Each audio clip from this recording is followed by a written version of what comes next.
Whistle বাজিয়ে আবারও ঢাকা বরিশাল নৌপথে চলবে প্যাডেল স্টিমার পিএস মাহসুদ।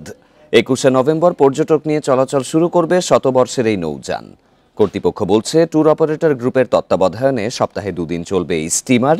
প্রথম শ্রেণীর কেবিন 6,000, দ্বিতীয় শ্রেণী 4,500 আর চেয়ারের যাত্রীর ভাড়া 2,000 টাকা করার প্রস্তাব হয়েছে।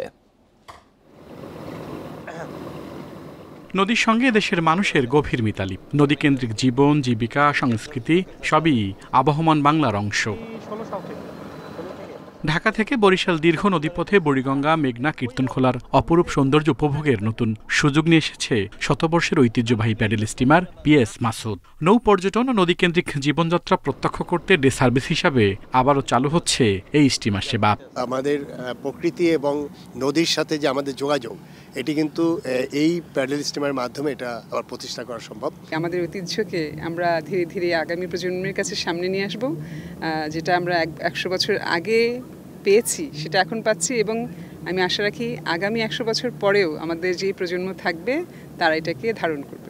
আপাতত ঢাকা বরিশাল রুটে সপ্তাহে 2 দিন চলবে এই স্টিমার। নৌ পর্যটন বিকাশে গুরুত্বপূর্ণ ভূমিকা রাখবে এটি, আশা কর্তৃপক্ষের।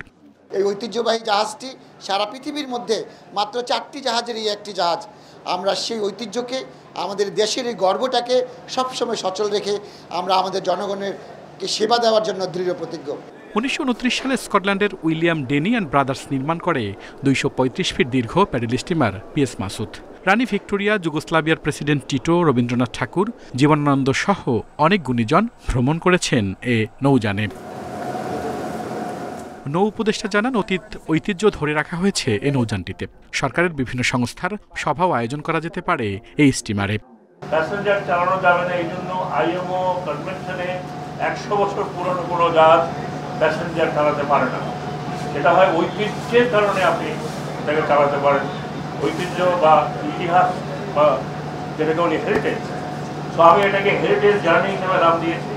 পদ্মা সেতু চালুর পর 2022 সালের সেপ্টেম্বরে এটি চলাচল বন্ধ করা হয়। এরপর ঐতিহ্যবাহী 4টি স্টিমার পিএস মাসুদ, লেপসা ও ট্রানকে রাষ্ট্রীয় ঐতিহ্য হিসাবে ঘোষণা করে সরকার। বাংলাদেশের বৈচিত্র্যপূর্ণ নৌকার ডিজাইন পুরো পৃথিবীতে বিখ্যাত, অথচ এগুলো সম্পর্কে বর্তমান প্রজন্মের অনেকেই জানেন না। আমাদের এই ঐতিহ্যকে হারিয়ে যেতে দেওয়া যাবে না। তাই প্যাডেল স্টিমার সহ পুরানো যত নৌযান আছে সবগুলোকে সংরক্ষণের দাবি জানিয়েছেন পর্যটকরা। আল আমিন হোসেন, ইন্ডিপেন্ডেন্ট নিউজ, মুন্সিগঞ্জ।